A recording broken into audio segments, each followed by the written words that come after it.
Hey everybody, Jesse Reed here with Dropout Entertainment. I'm here with Michael Bell of the Bowie Lives. How's it going, Michael? Hey Jesse, good to see you again, man. Yeah, great to see you too. I got to chat with you a little bit before one of your recent shows. There's something a little bit bigger than a show going on. We got a Bowie Fest #2 coming up. What can you tell us about Bowie Fest?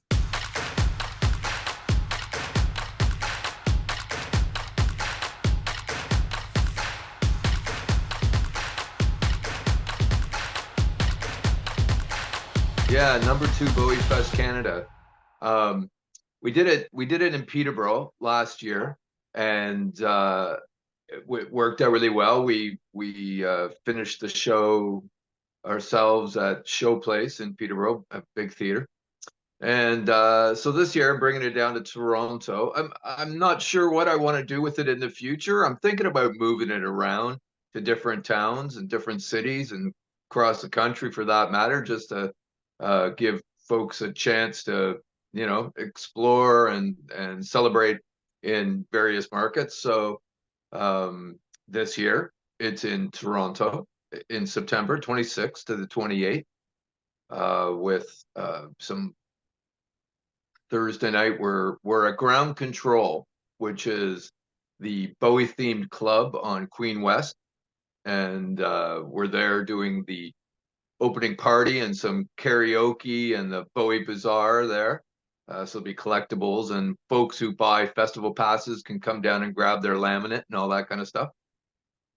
Friday night we have I Will Be King at Linsmore, who play there about 3 or 4 times a year. Always pack out the room. They're great. They're an amazing, fun band. It's for the most part made up of women, which is fantastic. It's a whole different slant on listening to Bowie tracks. Um, and then on Saturday, that's the Friday, and then the Saturday, we're back playing Ground Control at night. And during the day, um, it's called Lady Grinning Soul, which is the three front women from the I Will Be King show that are doing a more acoustic, laid back version of more of the folky material and that sort of thing. And that's going to be at the Duke, which is where you came down and saw us last time we were in town.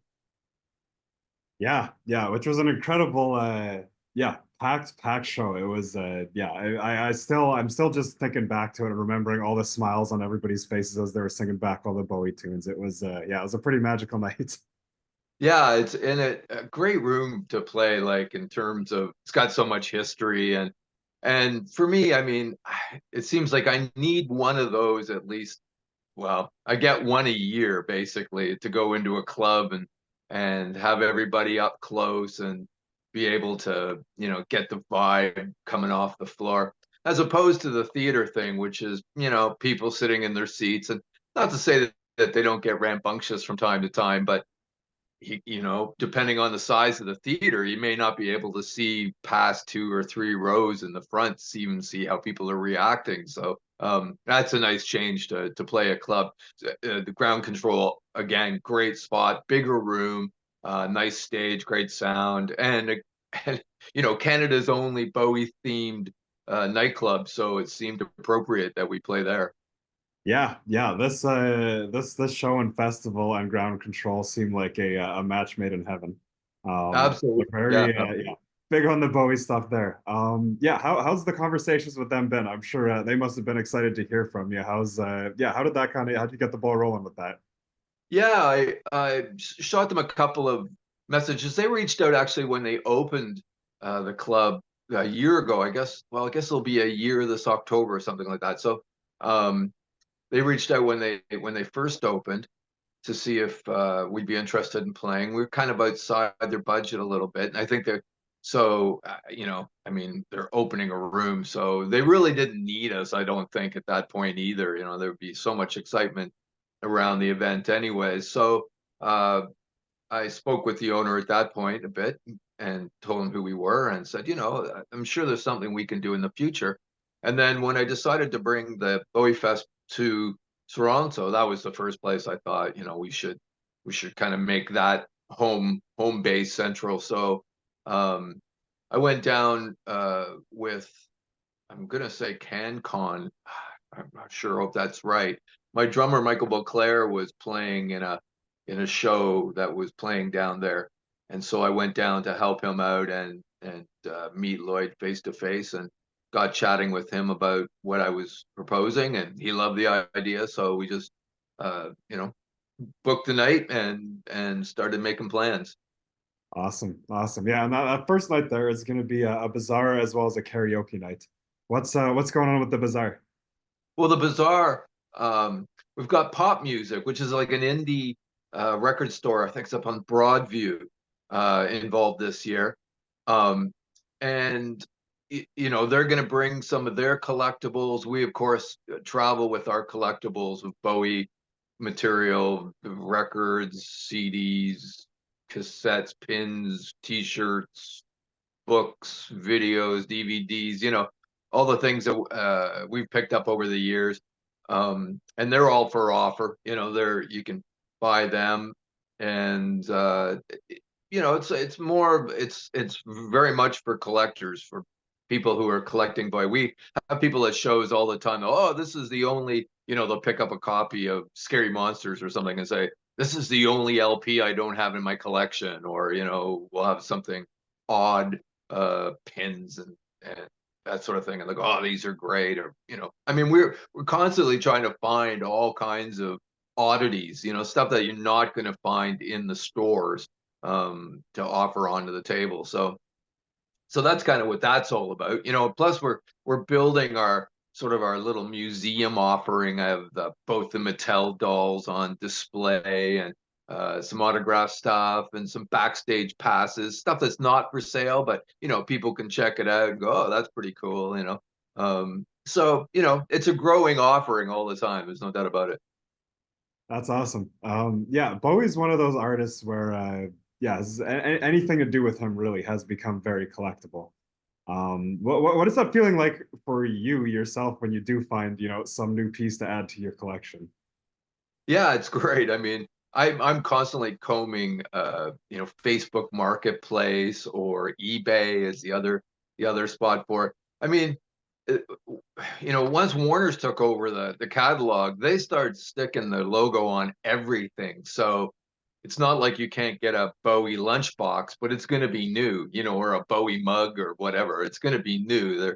They've you know, reissued all kinds of stuff and everything. Like, just, you know, it's a bit nauseating, quite frankly. So to find old original stuff and LPs on original labels, and 45s that are on original labels that may have come from radio stations that in the day were spinning 45s, that's always great fun, you know.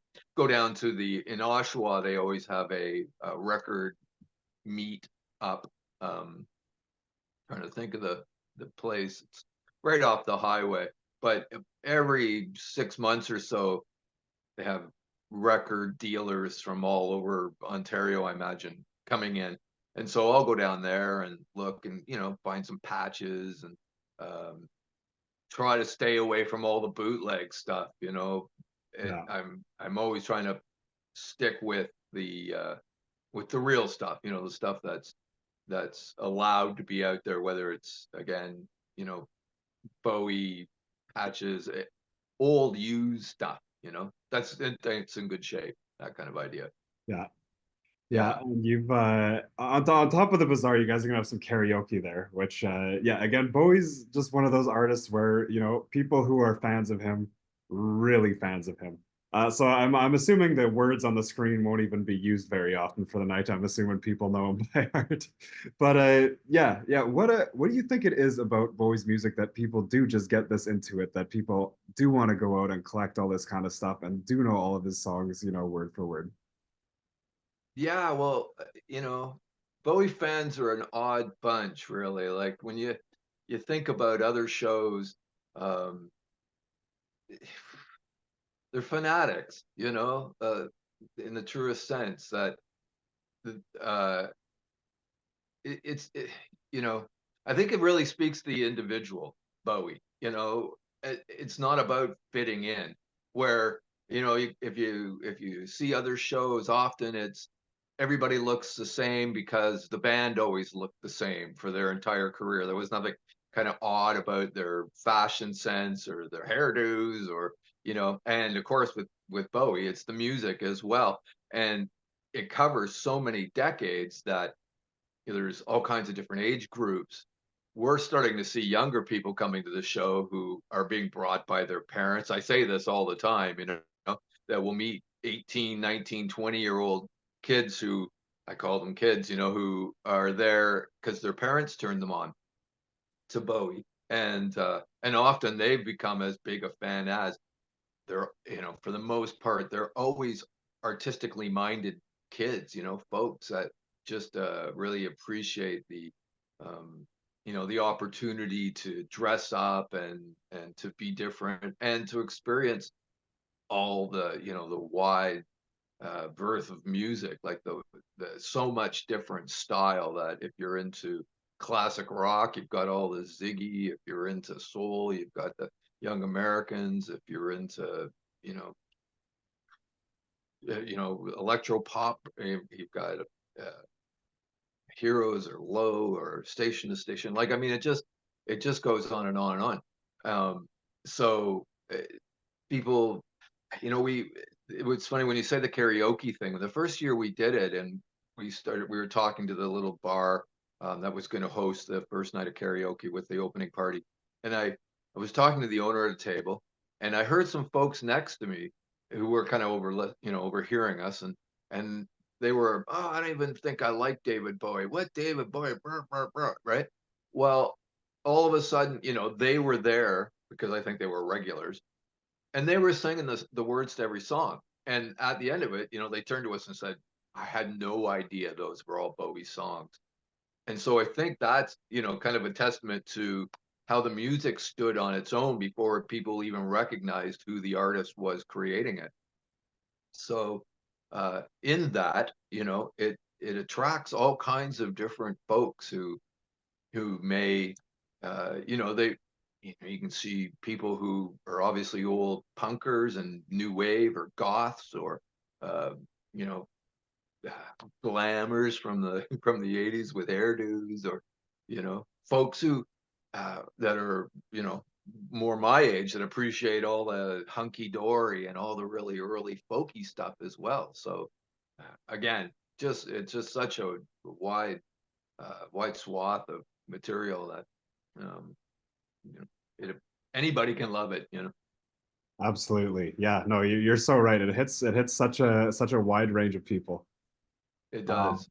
and yeah, you've got a unique act with I Will Be King. As you mentioned, they're a female centric, yeah, Bowie cover act, which is yeah really unique, for Bowie cover acts. What can you tell us about them?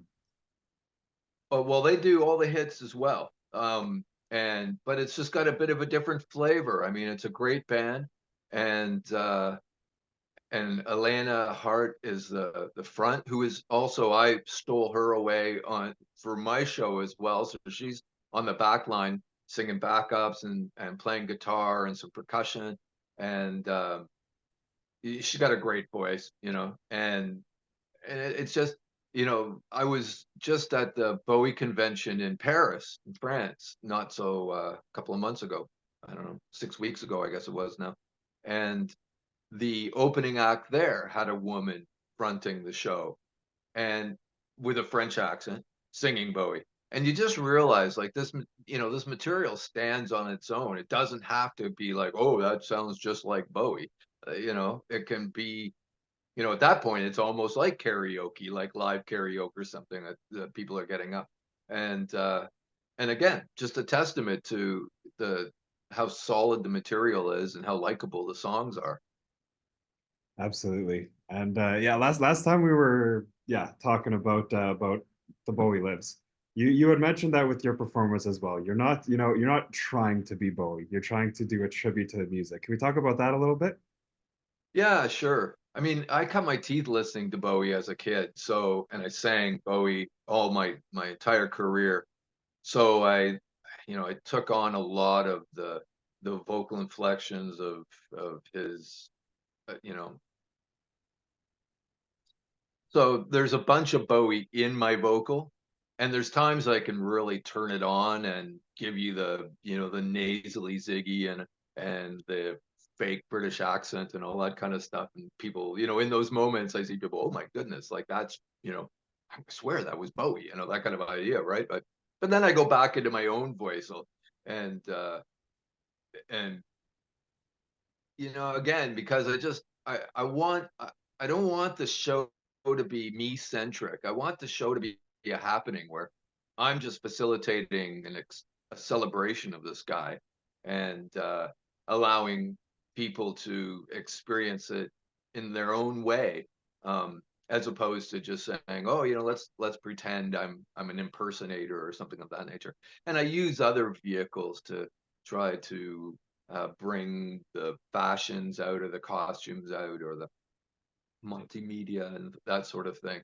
Um, and yeah, and the new show that we're bringing, we won't have it in Toronto because the staging's just too small for us. But the theater shows that we're doing this fall will have far more of that, where we're bringing more of the community to bear. Local people will join us on stage to perform, uh, you know, some of the material and dress up in costume and uh, again, just trying to make it more of a community happening as opposed to sit watch a tribute band. And we want it to be so much more than a bar band, which kind of is how I feel the show has been. Is we're a little bit more than a bar band, but um, the caliber, of course, is top notch. But the the offering of just a bunch of people standing on stage playing, standing in front of microphones, and giving her ads. I'm just trying to elevate it beyond that into something that makes you go, as Bowie himself would have said, and did say, if we're not making the audience kind of question what they're seeing or feel a bit weird and uncomfortable, or go at the end of a show, geez, what was that? We haven't done our job. So we're really trying to maintain the spirit of Bowie in that way, to say, let's make people excuse me, wonder, what that was, or what did that mean, or wow, that was weird, or wow, I love that. Or when we close the show, um, we can bring people to tears with Lazarus at the end of it. It's such a moment. And again, that's kind of where we're trying to always head, is to make people really feel their own memories and their and you know what I'm saying? Like, Absolutely. No, I think it's a beautiful way of looking at it. I gotta say, from the show that I was at the Duke, yeah, I was really spending a lot of time, looking at the crowd, and yeah, you could really see people going through such a range of emotions. And as you mentioned, community, like it really did feel like a community. It was a room full of strangers, I'm sure for the most part. But just something about the music and your guys' performance was really connecting everybody as they were singing along the words. Everybody's dancing together. It started off as a seated show, but it did not take very long before almost everybody was standing. It was yeah, it was just really beautiful to see the power of music and bringing everybody together the way that you guys did. well, and again, we're just kind of facilitating it, but it's the Bowie that's connecting everybody. And with Bowie fans, I mean, I was one of these kind of guys as a young guy.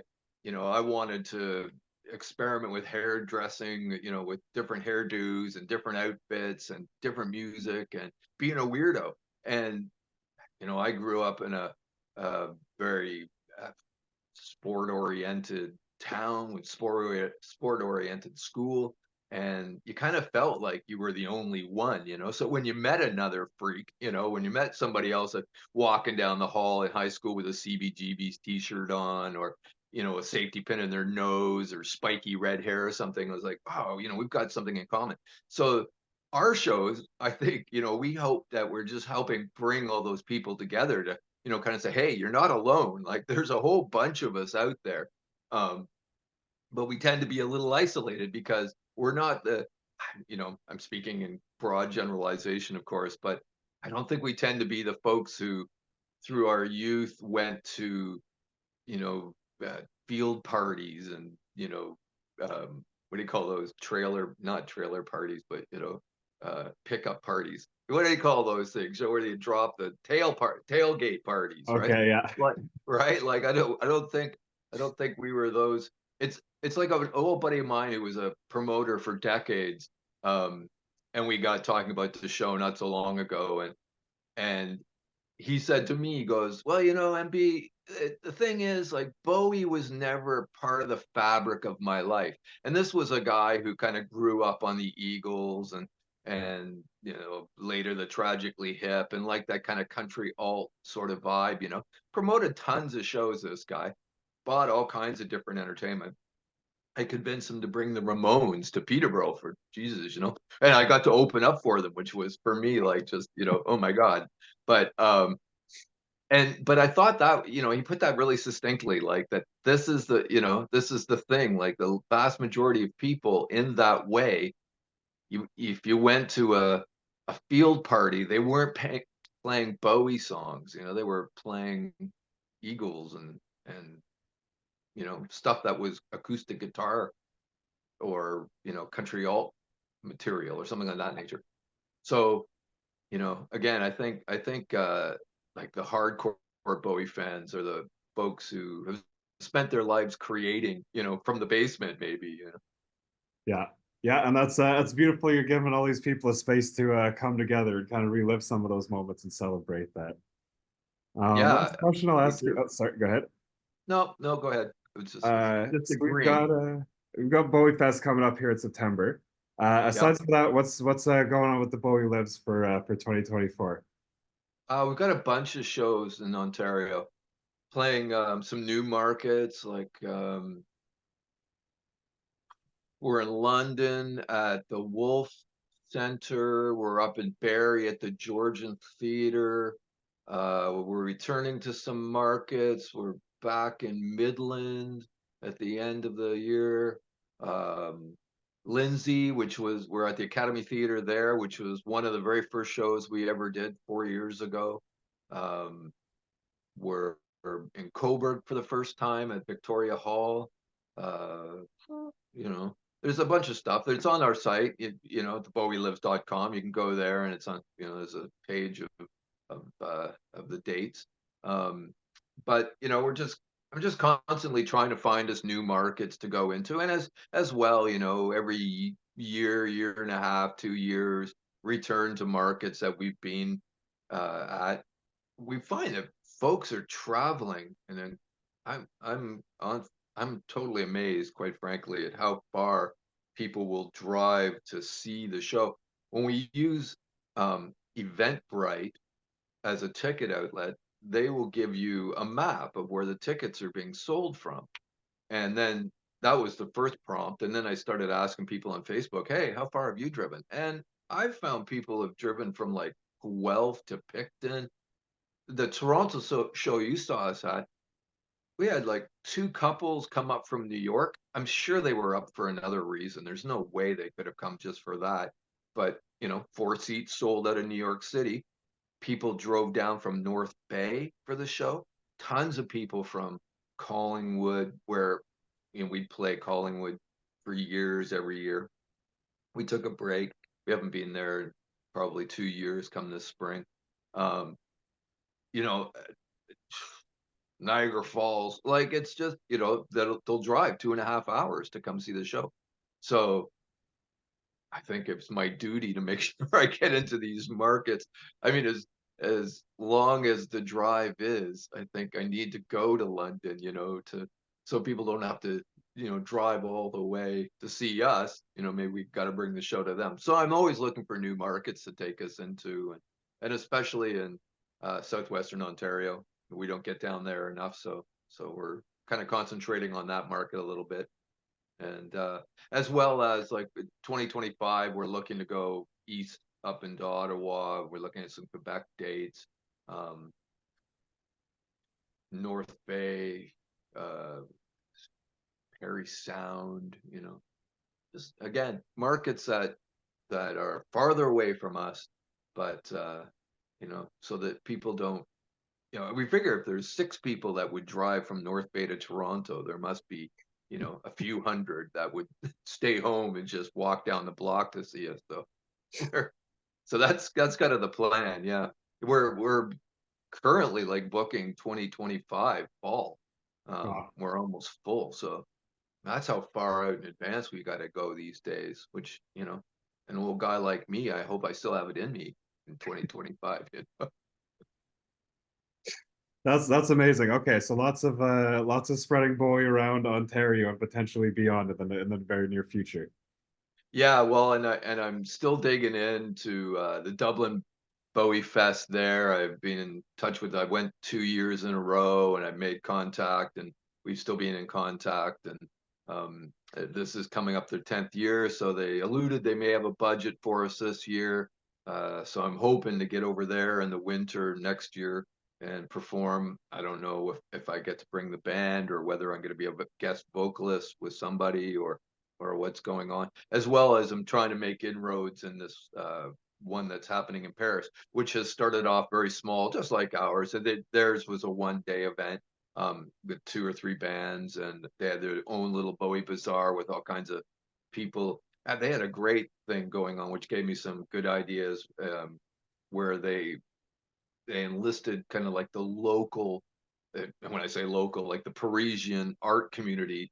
And there were folks who had paintings that they had done of Bowie and jewelry that they'd made and t-shirts that were inspired, that weren't like, I silk screened Bowie's face on a t-shirt. Like theirs were maybe somebody's original cartoon of Bowie and then they put it on a shirt, or um, you know, one woman had made some Bowie costumes and was selling them, and Bowie bracelets that people had made, and I thought that was really interesting. We had done that in the first year. We had the Peterborough Arts Collective involved, and we had a bunch of original art on the table that local artists had created. But and we just kind of like put it on the table as an offering. They weren't there, but at the French one, they had a number of different booths, kind of tables, stand-up bar tables and things of that nature with a